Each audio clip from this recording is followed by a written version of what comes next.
Boa noite, estamos aqui de volta para mais uma edição de Arte Papo Palhinha, da Mostra Museu. A mostra, para quem não sabe, é uma mostra que reúne produções artísticas durante a pandemia. Ela tem dois eixos, um eixo de artes visuais, com curadoria da Ana Carolina Ralston, e um eixo musical, com curadoria minha.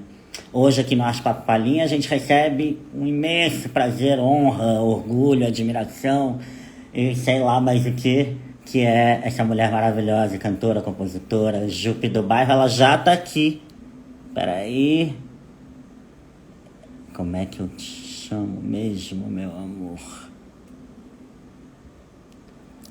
Ai, meu Deus. Me chama aqui, Jupe. Ah, já chamou.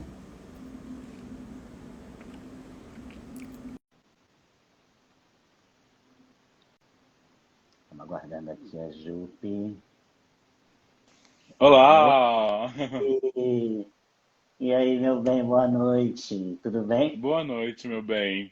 Estamos bem na medida do impossível, né? Entendendo esse momento com calma, com pressão, com muita raiva também, mas entendendo como canalizar essa raiva, essa melancolia e lidando com um dia após o outro, semana após a outra, né? Tudo isso que Não tá acontece. fácil mesmo. A gente está num momento agora que praticamente quase me leva um pouco àquele início de pandemia. Aquela coisa meio sem horizonte, com um número de mortes infinitamente maior, mas uma sensação de angústia, né?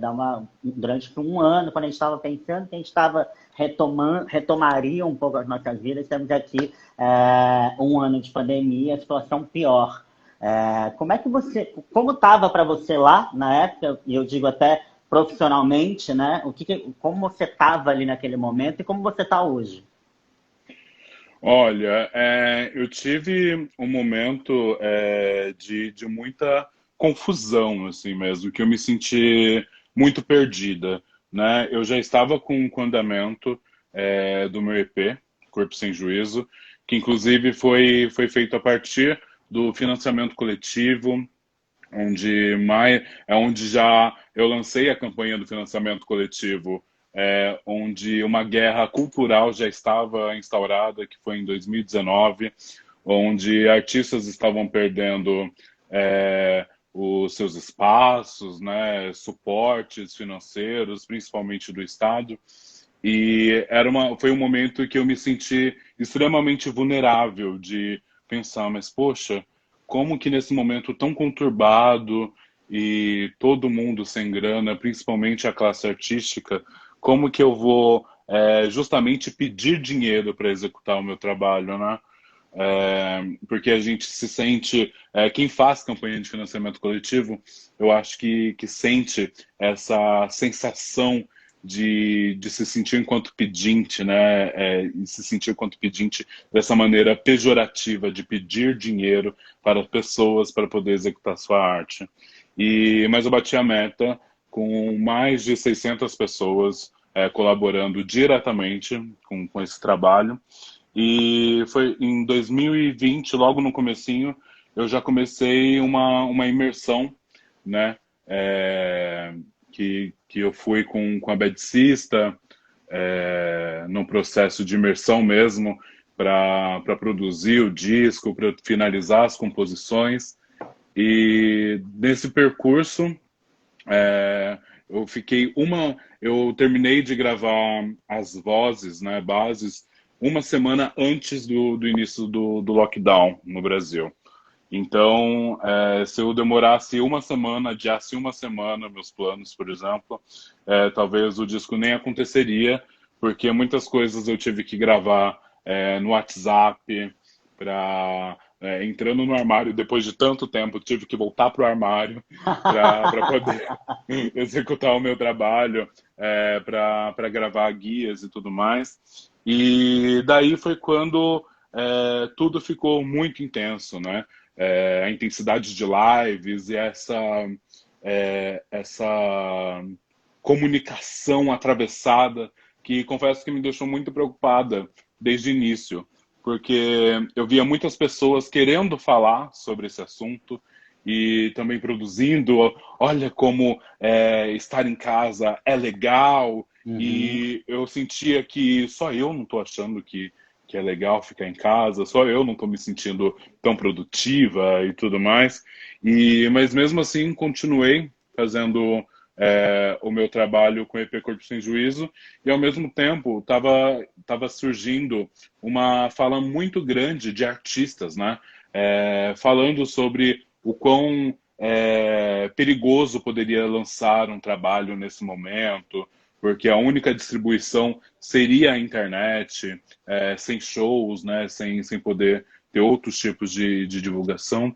E foi quando eu refleti, mas refleti justamente sem pensar em desistir desse lançamento, porque eu sentia que eu tinha, que eu estava compondo ali, e que existem composições que fazem parte desde os meus 13 anos de idade até agora. Eu tive que abrir mão de muitas composições por não enxergar que aquelas composições me pertencem hoje, e recapitulei algumas coisas também. E quando eu ouço Corpo Sem Juízo, eu digo que é justamente um álbum que precisava ser escutado no agora, no hoje, assim. E é muito de onde eu tenho partido do meu trabalho enquanto artista. Eu, muito mais do que ser e estar artista, eu acho que eu sou muito arteira. E arteira do meu tempo, assim, sabe? Então, quando eu digo que eu estou melancólica, que é um momento que me deixa insegura, me deixa incerta, que bom que eu estou me sentindo assim, porque o tempo pede isso e eu preciso agir sobre o tempo. O que a gente tem que se preocupar é com a galera que realmente está achando o máximo ficar em casa fazendo yoga esperando a fermentação do pão, sabe?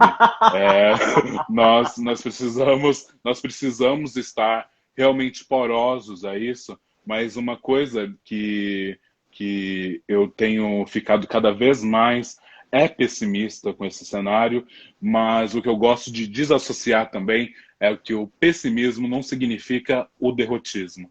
Eu não me sinto derrotada, eu não me vejo derrotada. Eu acredito na vacina, acredito no reencontro, acredito no que a gente pode fazer futuramente, mas é inevitável não enxergar como caminha esse governo, como caminha a acessibilidade de artistas, principalmente artistas independentes, quando a gente vê que o maior fortalecimento de artistas que geram maiores algoritmos, que interesse às marcas, que interesse a instituições. E quando vemos as lives sendo patrocinadas, nós vemos aqueles mesmos corpos sendo representados, né? Então, por isso que é tão importante a gente pensar em novas maneiras de produção, em novas maneiras de se criar eventos, de se criar performatividades. Eu tenho feito um estudo de entender como que será depois de quando a gente poder voltar para as ruas, porque eu sei que não vai ser a mesma coisa. Eu sei que vai ter um gap de corpos emergentes ainda, com um espaço muito grande.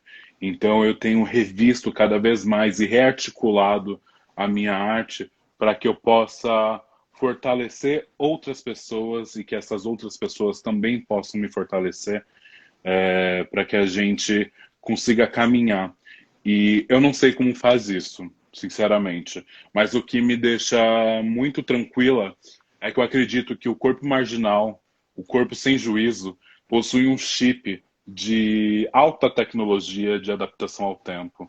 Então é quando a gente vê esse grande poder que a moda periférica tem, quando a gente vê o grande poder que a música e as manifestações periféricas têm. E isso, de certa forma, me conforta para entender o que a gente pode oferecer lá para frente. E aí é quando eu fico com calma, mas calma e pressão, porque só calma não move e só pressão também nos deixa estática, sabe? Sim. Eu queria saber como é que você estava contando que você já estava no caminho do processo do Corpo Sem Juízo quando a gente fechou tudo. O quanto a pandemia interferiu no teu processo, enquanto até de composição mesmo? Vieram coisas novas a partir daí? Como é que foi esse processo? As composições eu já tinha finalizado.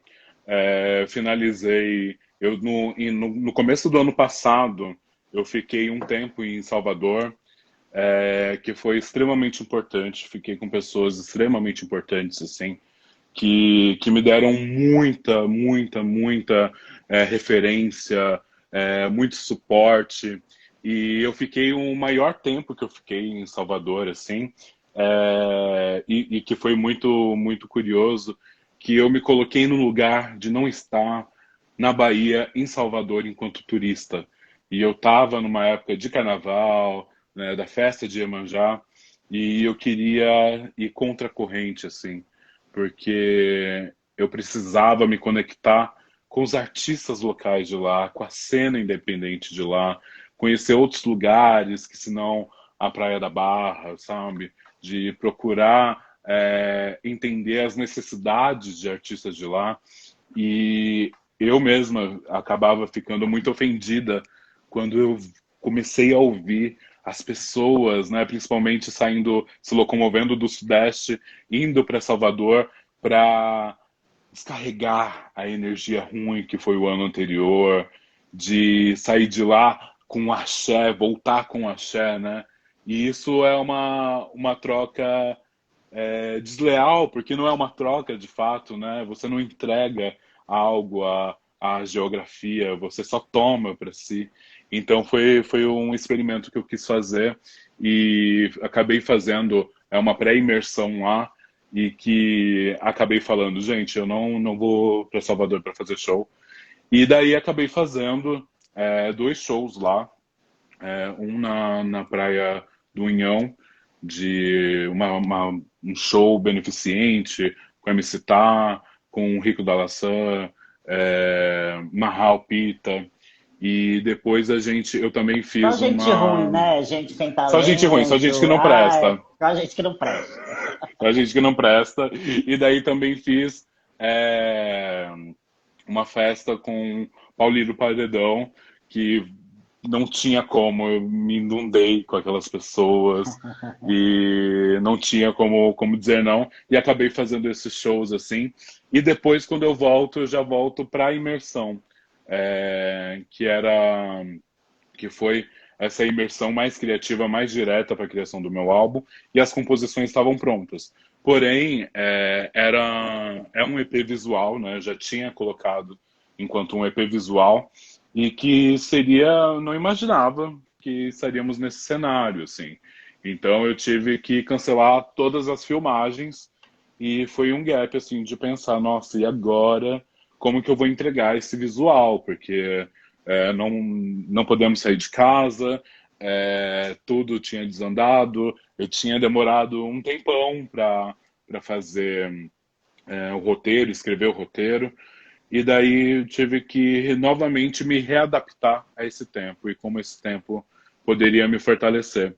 Daí é quando eu tive a ideia de fazer toda a entrega desse trabalho em 3D, né, que eu já conhecia o Rodrigo de Carvalho, que é o diretor dos meus clipes, e mandei uma mensagem bem timidazinha, assim, falando: eu gosto muito do seu trabalho, acho que a gente poderia fazer um videoclipe, que a princípio eu tinha falado com ele sobre All You Need Is Love, e falei, a gente podia fazer um clipe e tudo mais, tô para lançar um projeto. E daí a gente começou a conversar e ele foi me trazendo as referências, a gente foi trocando, e aí eu fui inundada com o mundo dele, com o que ele estava propondo, assim, e falando, gente, é muito isso. E aí eu falei, Rodrigo, é o seguinte, eu vim trocar ideia com você para falar sobre um clipe, mas então, você não quer fazer mais quatro? Vamos ver se dá. Eu pensei nas entregas de um lançamento por mês também, do meu EP, e a gente foi construindo, assim, e tudo de forma remota, né? Então ele me dirigia, eu colocava fazer toda uma gambiarra, E porque eu comecei nesse tempo, eu tive que aprender de iluminação, de técnica de som, porque as minhas lives sou eu que faço, eu que me filmo, né? Então eu tive que entender cenário e tudo mais. E essa direção dele era remota, então eu colocava o meu notebook, sei lá, deve ter um pixel, e deixava meio distante, assim, e ficava me filmando do celular. Daí ele me dava as coordenadas, assim. E daí foi acontecendo, foi fluindo e eu fiquei muito feliz. E daí, quando a gente começou a ter uma maior noção, né, e flexibilidade do cenário, quando a gente já tinha popularizado, né, no começo do ano, os testes de Covid para filmagem e tudo mais, foi quando a gente se encontrou pela primeira vez, no começo desse ano, para fazer o videoclipe do Corre, que foi o meu último single que eu ainda não tinha lançado o visual. Vamos falar dele então, só para falar um pouco pro pessoal aqui. A Mostra Museu, o eixo musical da Mostra Museu, ela tem duas frentes, né? Uma frente que é o que a gente chama de artistas que se reinventaram na pandemia, artistas já conhecidos do grande público que tiveram que se desdobrar aí para entender esse momento, e o lado B, que é o nosso olhar no futuro, as apostas que a gente acredita para esse mundo que a gente acreditava que já estaria na pós-pandemia, mas para esse mundo que ainda estamos agora. A Jupe com o Corre está nessa coletânea. O pessoal pode acessar aqui pelo site, enfim, vão ter alguns QR Codes espalhados pela cidade de São Paulo. E eu queria falar sobre essa música, que eu adoro, eu acho a sua estética de todos os clipes. Para quem não assistiu, por favor, vá conferir os clipes da Jupe, são babadeiros, taca streaming na lenda. E o Corre fala muito, entre várias coisas que você fala nesse disco, o Corre fala muito sobre o corre, né? Não tem muito o que esconder. É o corre do dia a dia, de quem está aí nessa luta que a gente poderia chamar marginal, periférica, no teu rolê. E tem um trecho que eu gosto muito. Esse foi meu corre que não me matou, me deixou mais forte. Hoje eu sou o corre, de dois reais faço meu malote. O que isso diz sobre esse corre, Jupe? O que estamos falando? Olha, estamos falando de como glamourizam mesmo, né? O artista e nos colocam nesse lugar de que soa, que o arrasta para cima é como se fosse um cartão de crédito, né? Que você passou ali, você já consegue, você tem dinheiro, tem acessos e não é bem isso. Inclusive, é uma grande ilusão que muitas marcas, inclusive, que muitas instituições acreditam do artista, né? Porque muitas vezes querem nos pagar com visibilidade, com vamos te colocar aqui, você vai ser vista por outras pessoas e tipo, massa, é sempre muito importante ser vista, claro, mas não pode ser o destino final, né? Porque as contas estão aí, a barriga ronca e esse trecho eu acho que é o que me resume muito, assim, de como eu tenho pensado na minha carreira, e não só captando esses dois reais, assim, mas o quanto eu tiver dois reais, eu quero dividir esses dois reais, né? O que eu sempre prezei muito pagar pessoas. Eu acho que seja o mínimo que for de como você pode fortalecer a pessoa financeiramente, eu acho que isso é de fato é, empoderador, porque eu acho que o empoderamento é justamente você sentir um poder perante a sociedade, e eu não digo enquanto disputa de que eu tenho mais ou que eu tenho menos, não sei o quê. Não, mas é o quanto você pode, a partir do seu trabalho, se dar ao poder de falar: estou trabalhando, estou fazendo isso porque amo, mas estou sendo recompensado, assim. Então, quando eu falo que de dois em dois reais eu faço meu malote, é justamente captando esses lugares e redistribuindo em outros lugares, né? Então, eu gosto de pensar em um novo formato de equipe também, quando eu monto a minha equipe, quando eu conheço o Thiago, que é meu produtor, que hoje é meu produtor, mas na verdade sempre foi produtor de si mesmo, artista multifacetado, assim. E eu falei, eu quero muito que você me produza, quero estar com você, quero que você esteja comigo. E ele falou, eu não sei produzir, eu não sei como vou fazer isso. E daí que era a magia. Eu queria que ele aprendesse comigo, como eu quero aprender com as outras pessoas também, sabe?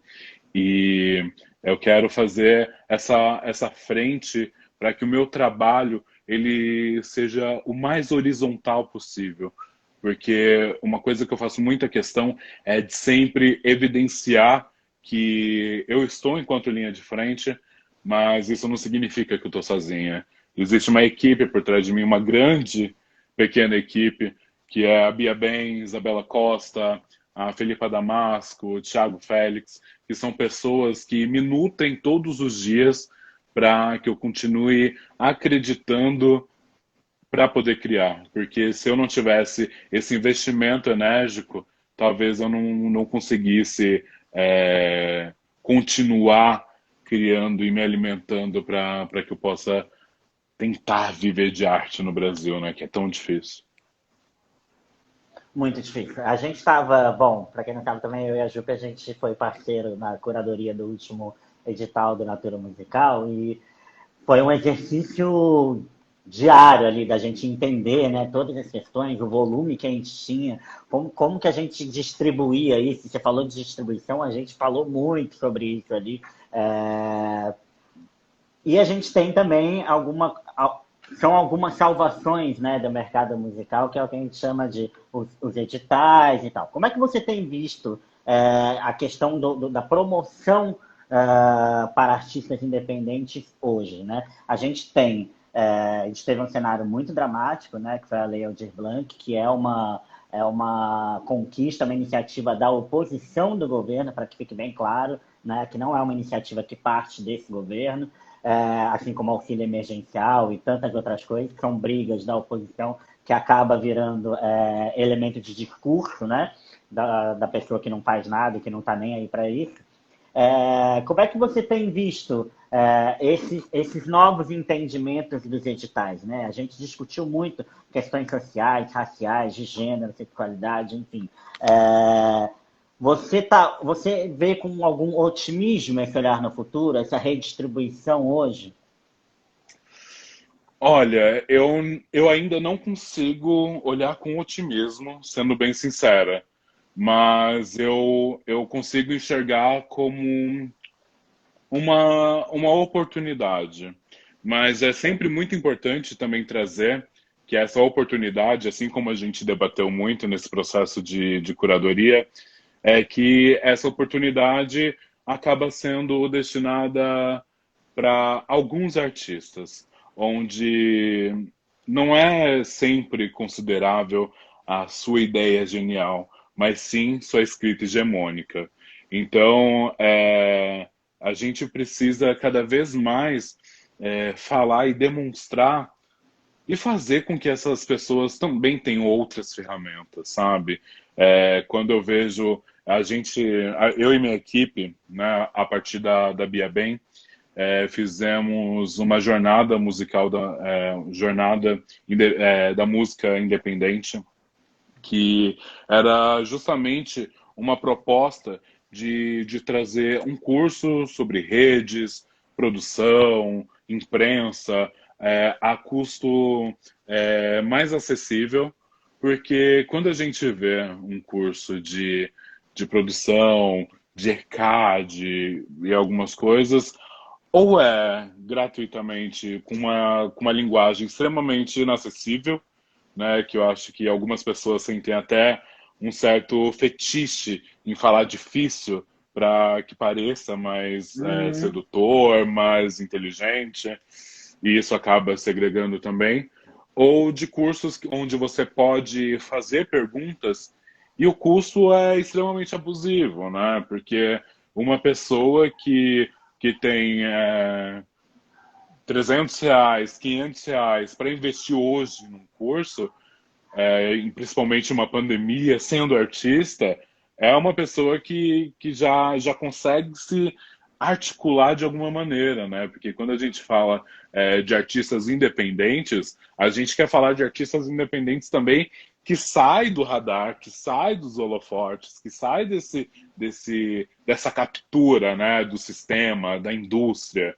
Então, eu acho que sem dúvida, tá no edital da Natura foi um dos grandes trabalhos assim da minha carreira, principalmente por essas trocas e pensar de uma outra maneira, de uma forma que seja mais vigente para outras pessoas, né?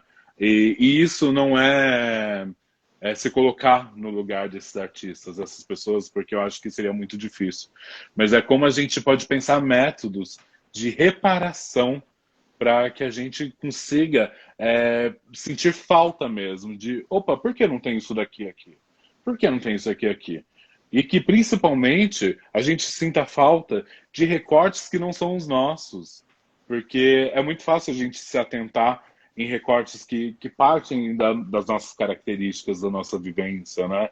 Como pretitude, no teu caso, PCDs. Isso está no nosso radar, está na nossa vivência. Mas como a gente vai... Opa, está faltando pessoas indígenas aqui. Opa, está faltando... E a gente vai sentindo falta, e o que é mais maravilhoso é que isso não tem volta. Eu acredito que quando você sente falta realmente e tem esse estralo de que está faltando alguém, isso não tem volta. E aí a gente vai cada vez mais usando de nossos acessos, ou seja, privilégios, nossas vantagens para pensar de uma forma mais horizontal. Sem dúvida. E agora eu queria voltar a falar um pouquinho do corre, porque a nossa curadoria envolve também uma escolha visual, né? Já que estamos em artes visuais. Eu queria que você contasse um pouquinho sobre esse clipe. O que vocês pensaram? De onde veio aquele roteiro? Como é que vocês conseguiram realizar? Porque é um clipe chiquíssimo, maravilhoso. Por favor, assistam, que é maravilhoso. Ai, nossa, o Corre é o meu xodó, deve ser porque o último lançamento é sempre o xodó, na verdade. Mas o Corre, ele tem uma característica muito particular e pessoal, assim. Quando eu comecei a escrever o roteiro juntamente com o Rodrigo, eu queria que fosse numa levada muito parecida com a música, que tem essa pegada tragicômica, né? Porque a letra não é tão feliz assim, se você presta atenção, mas a forma que essa história é contada e esse hip hop mais new school, assim, acaba trazendo um frescor. E eu queria trazer muito isso. Então eu queria, a princípio eu tinha pensado que queria que tivessem personagens que marcaram a minha vida, como colegas de colégio, interpretei minha mãe e tudo mais.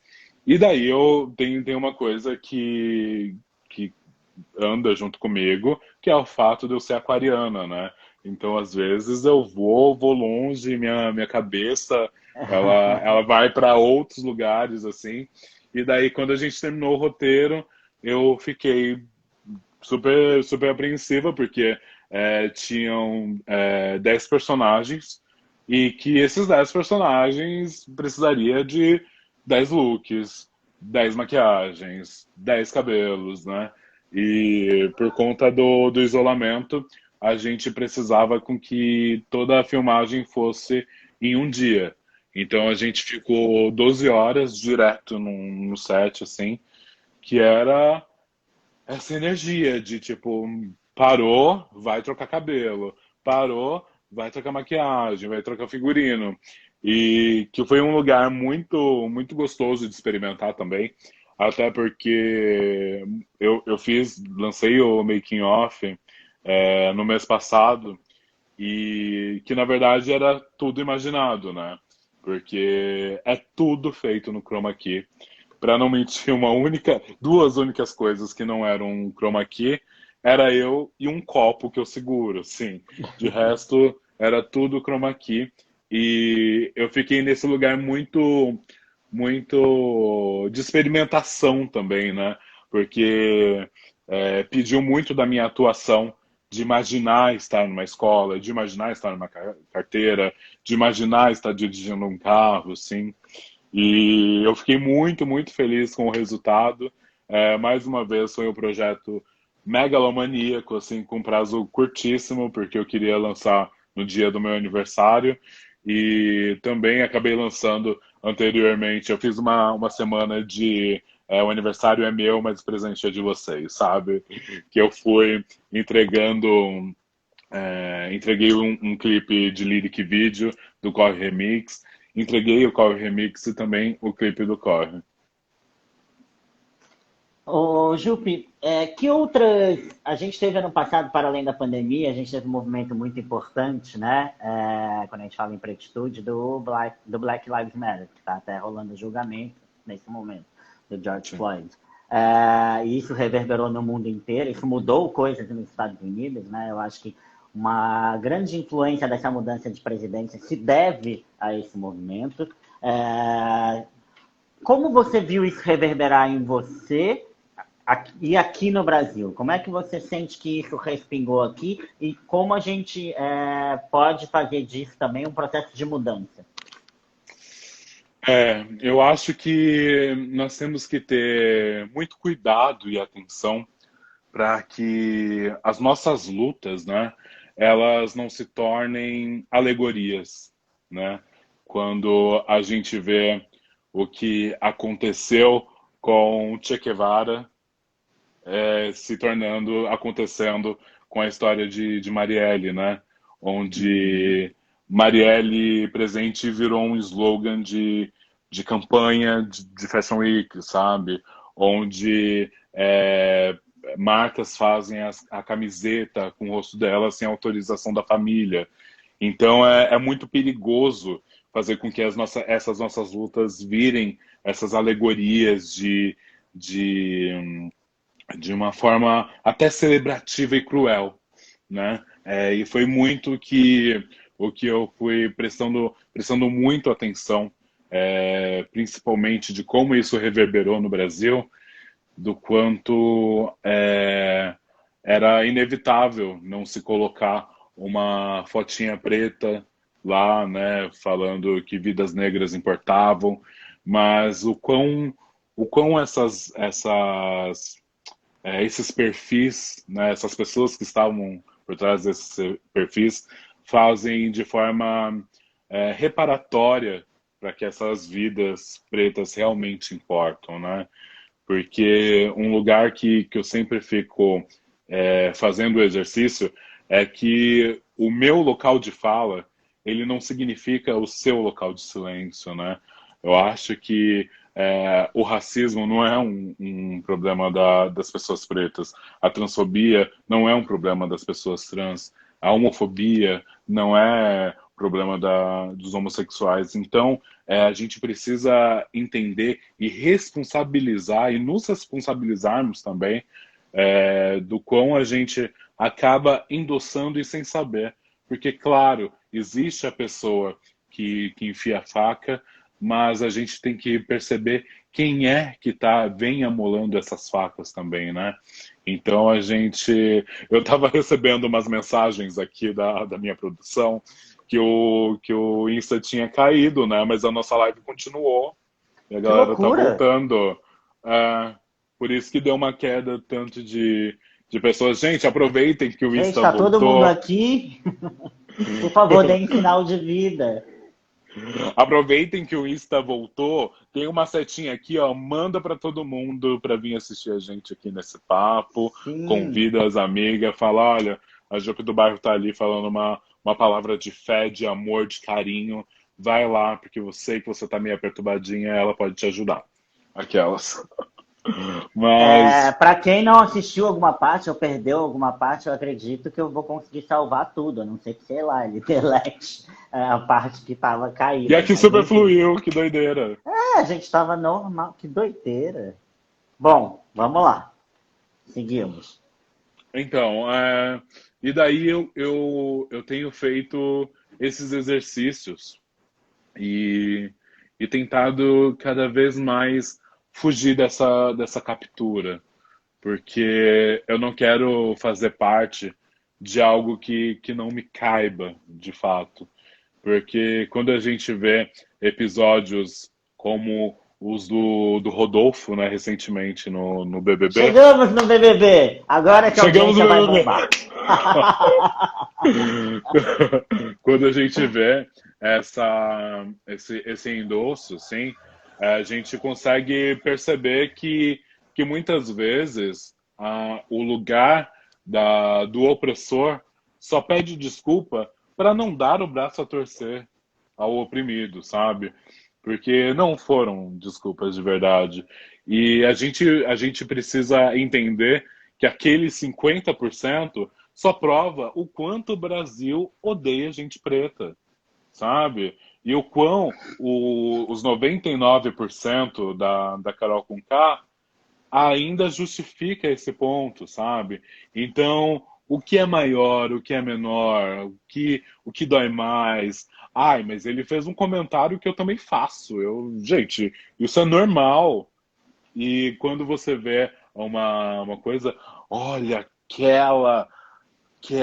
e não consegue nem formalizar a frase porque tem esse bloqueio do que é ou não pejorativo, mas olha como aquela pessoa é ruim, olha como aquela pessoa é cruel, eu jamais faria isso. E acaba fazendo isso aqui de uma outra maneira, porque o racismo, ele nunca acabou. A questão é que ele vem se sofisticando com o tempo, né?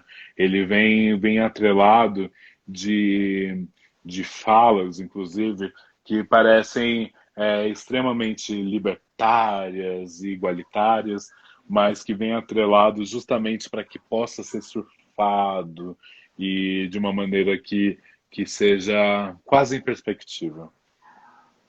Não, esse episódio do BBB, ele é muito sintomático do Brasil, né? Porque a gana e o ódio que existia contra uma mulher preta, no caso da Carol Conká, que foi o recorde, né, de rejeição da história do Big Brother do Brasil, e você vê um cara que fez sucessivas falas, e não só racistas, como homofóbicas e machistas, e ele ali superando, e ele só saiu da casa porque a Globo fez uma edição ali que deu uma ajudada, porque ele ainda quase sobreviveu a esse paredão.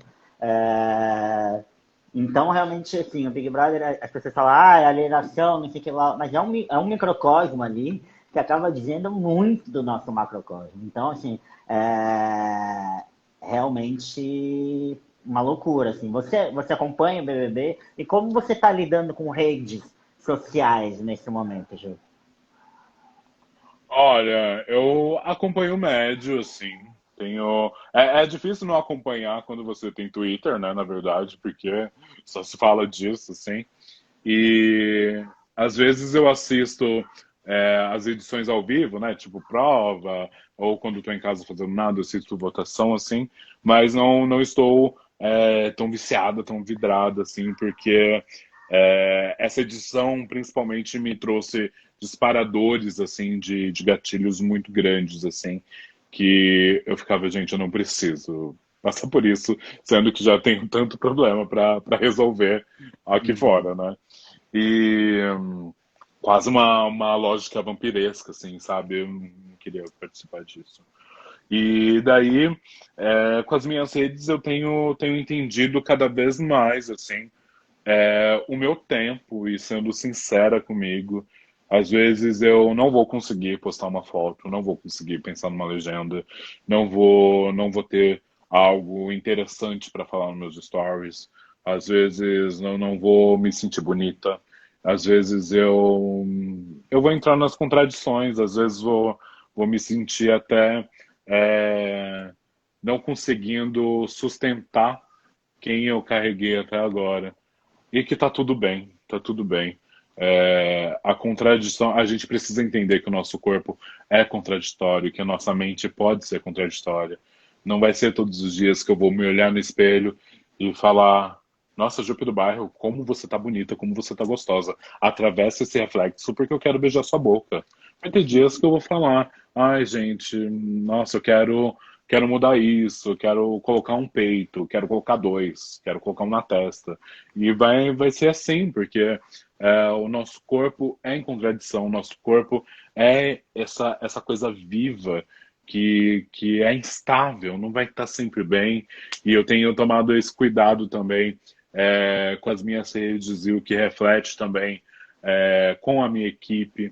A gente sempre tem um momento assim de reunião de equipe que no mínimo semanal, que a gente tem um tempinho só para descarregar energia, né? De falar como a gente está se sentindo, como que a gente tá naquela semana, assim.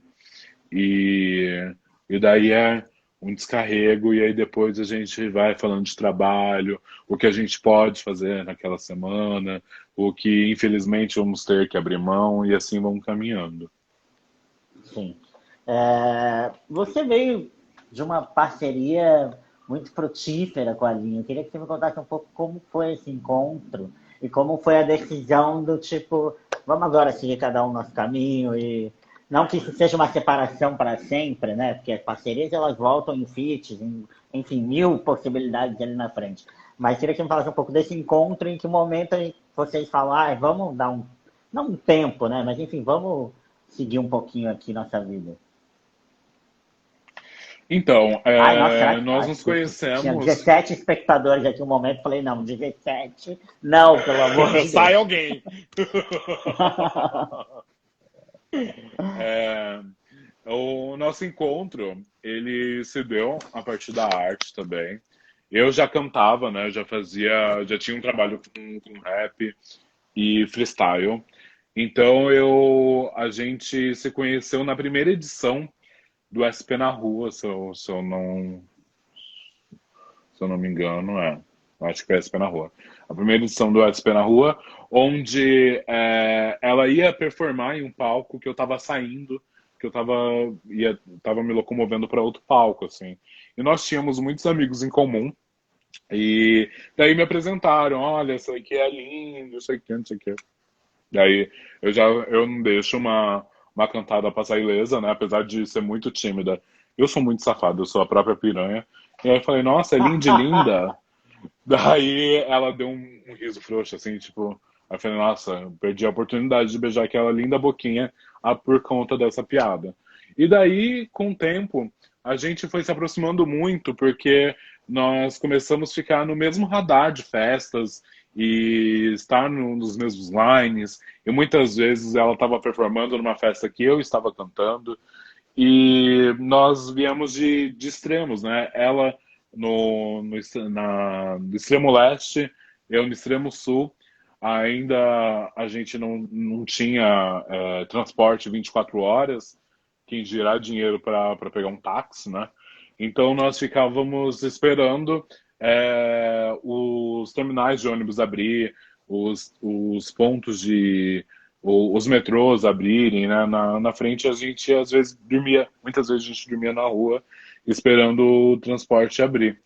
E a nossa amizade, ela começou, na verdade, por uma necessidade, porque a gente precisava se proteger. A gente ficava muito exposta na rua, a gente passou por muitos venenos juntas, então a gente precisava se proteger. E daí essa união, esse compromisso nasce muito disso. E eu tinha anteriormente um álbum para ser lançado que por conta de uma briga com o produtor, ele cancelou esse lançamento, onde eu perdi todas as músicas, e daí eu fiquei muito revoltada na época, e falei, eu vou parar com a música, eu já estava experimentando outras coisas também, com performance, eu tinha a minha marca, que se chamava No Pano, e eu já estava fazendo outras coisas e falei, isso é um sinal, a louca. É um sinal para eu deixar a música de lado, assim. E nesse mesmo tempo, ela estava começando a escrever e me apresentava algumas coisas escritas e ela apresentava também essa vontade de começar a musicalizar e tudo mais. E daí teve um show, que era meu show de despedida, que ela se apresentou também. E como ela já tinha me mostrado aquelas composições, eu tinha decorado. Então, para dar uma certa segurança para ela no palco e tudo mais, eu estava fazendo uma espécie de segunda voz. Quando eu esquecia, eu cantava a parte e tudo mais. E daí a galera começou a falar: Nossa, quanto vocês ensaiaram? Que eu não sei o quê. Aí, não, a gente nunca ensaiou. E aí falavam da química que a gente tinha no palco e que, na verdade, se deu muito mais fora do palco, porque a gente tem uma química muito grande, a gente tem uma conexão muito forte também. E daí a gente ela foi contratada para fazer um primeiro show, e daí ela falou: Ah, eu quero que você venha comigo, porque vou me sentir mais segura e tudo mais. E foi quando eu fui com ela para esse primeiro show. E desde então eu não parei, assim. E era um fato muito curioso que eu não só acompanhava ela no show, como eu fui a primeira equipe dela, assim. Então, ela... Fabrinha, eu sempre fui muito fashionista, assim. Então, eu sempre gostei muito de roupa e produzir roupa. E ela era pobrinha, cafoninha, não tinha dinheiro para comprar roupa. E daí eu usava muito o que davam para ela, assim. E antes mesmo dela começar a cantar, quando a gente saía junta, eu ia já vestida e levava uma mudinha de roupa na mochila. E aí eu falava: Lin, eu trouxe uma coisinha aqui, eu acho que vai ficar melhor. Mas na verdade é porque, né, tinha que dar um incentivo pra amiga ficar bonita também. E daí foi quando eu virei produtora dela, stylist, backing vocal, fui virando tudo assim. E desde então a gente começou a caminhar. Porém, eu continuei fazendo show, assim, tipo, meu afastamento da música foi, sei lá, no prazo de uma semana, no fim das contas. Porque eu ainda estava sendo convidada para fazer show, principalmente da Cena Clubber, da Noite de São Paulo. E daí eu falava: Tá bom, vou fazer só mais esse. Tá bom, vou fazer só mais esse. Tá bom, vou fazer só mais esse. E no fim eu tava fazendo ainda um show, fazendo shows com experimentos de freestyle também, com coisas que eu já cantava anteriormente. E daí vinha sempre muito pedido das pessoas, né? Jupe, quando que você vai lançar alguma coisa de estúdio? Quando você vai lançar alguma coisa de estúdio? Quando você vai lançar? E eu sempre ficava latente, falava: não é o momento ainda, porque eu acho que eu não me sentia pronta. Eu não sabia o que eu queria falar. Apesar de já ter composições, ainda não tinha amadurecido aquelas ideias e tudo mais, e não me sentia confortável. E aí, depois de um tempo, assim, quando foi em 2018, foi quando eu cheguei no Thiago, convidando ele para ser meu produtor, e falei: eu quero lançar um disco e eu quero que seja um financiamento coletivo. E aí eu poderia fazer de outras maneiras, né?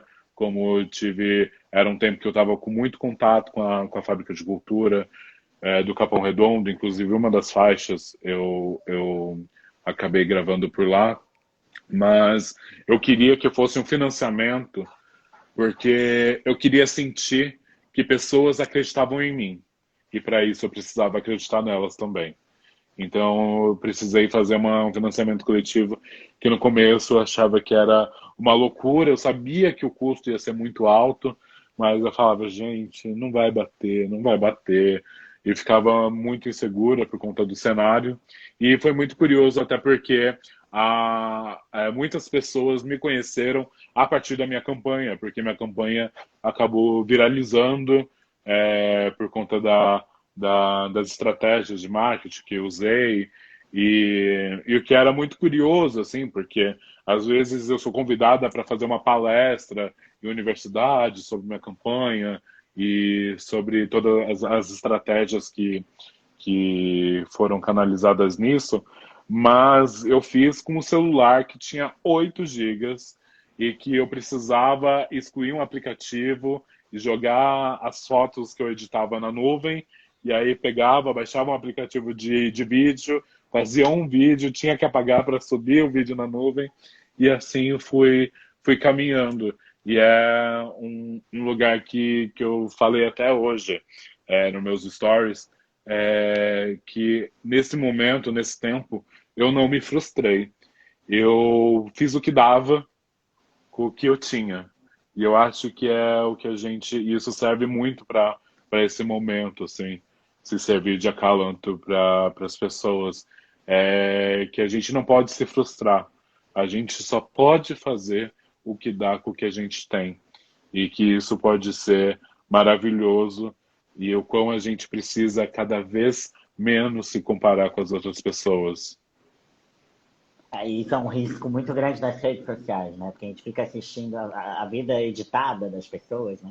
No final das contas, as pessoas, Sim. no geral, mostram muito mais o lado bom, A, né? a felicidade instantânea de 15 segundos, né? Exatamente, exatamente. E sim, isso é um risco cada vez maior, ainda mais nesse momento.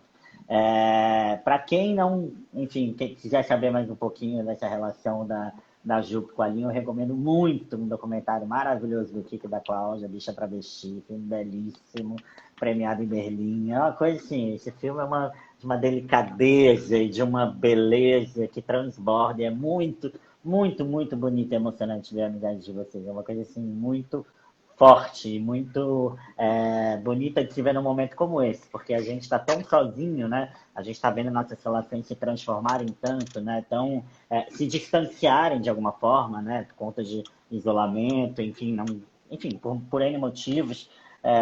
Eu recomendo muito que quem puder assistir esse filme, porque ele é muito, muito importante e faz um bem imenso, um carinho enorme. Me diz uma coisa, a gente consegue fazer uma palhinha do corre? Como é que tá isso aí? Vamos ver se eu consigo? Ah, vamos!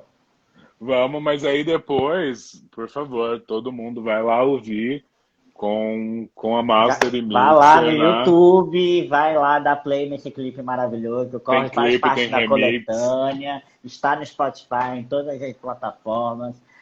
Vamos escutar, porque é isso que a Ju falou. Nesse momento, sem show, a maior ajuda que a gente pode dar é compartilhar, ouvir, viralizar, enfim.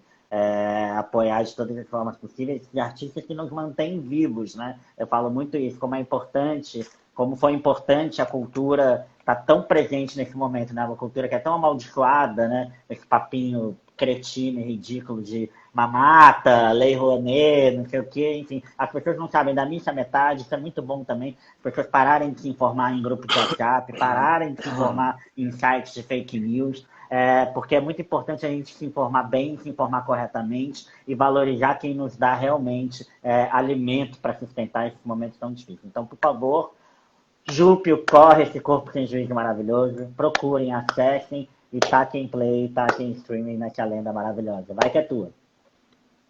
Não, não foi tão ruim assim, mas tinha uns porcos planejando o meu fim.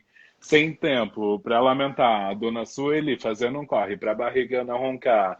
E nem sempre peito era o que tinha para comer peru. Tive que comer pé de galinha. O que suco na semana vinha. F10 era contar moedinha para Itubaína. Fui crescendo e entendendo a missão. Sem pai, tive que cuidar de mãe e irmão. Passando mal com a revistinha da Avon, querendo um trocado para comprar perfume e batom. Na escola pensei que era meu momento, mas foi só dó, ré, mi, fá, sol, lamento. Eu era CDF, sentava lá na frente. Era bichinho e era crente, você entende? É isso. Maravilhosa! Muito obrigado. Bom, eu Obrigada, vou obrigada encerrando pelo aqui. convite. Eu acho que a gente teve uns problemas aqui, mas enfim, pessoal, viralizem, acompanhem tudo. Vou salvar esse vídeo, a nossa entrevista, esse papo maravilhoso com o Jupe do Bairro, artista selecionado aí para a nossa coletânea da Mostra Museu. Acessem, compartilhem, viralizem e sigam essa deusa que, além de tudo, fica aqui dando aula para gente. Vamos nessa, Muito por favor, todo mundo obrigado. se cuide. Obrigado, obrigado demais, Ju, por esse papo, pelas palavras sempre tão bonitas, pela tua música tão importante, pela tua presença maravilhosa que preenche tanto espaço. Ficaria te ouvindo aqui 3 horas, mas vamos encerrar aqui por hoje. Muito obrigado. Assistam o Corre, deem play no Corre. E é isso. É isso. Muito, muito, muito obrigada. Lembre-se de se cuidar, ficar em casa. Pega o álcool em gel e passa o cu na mão. E máscara, pelo amor de Deus, gente. Pelo Máscara, por amor de favor. Deus, esse povo sem máscara não dá. Amada, obrigado, viu? Axé. Obrigada. Axé. Beijo. Beijo.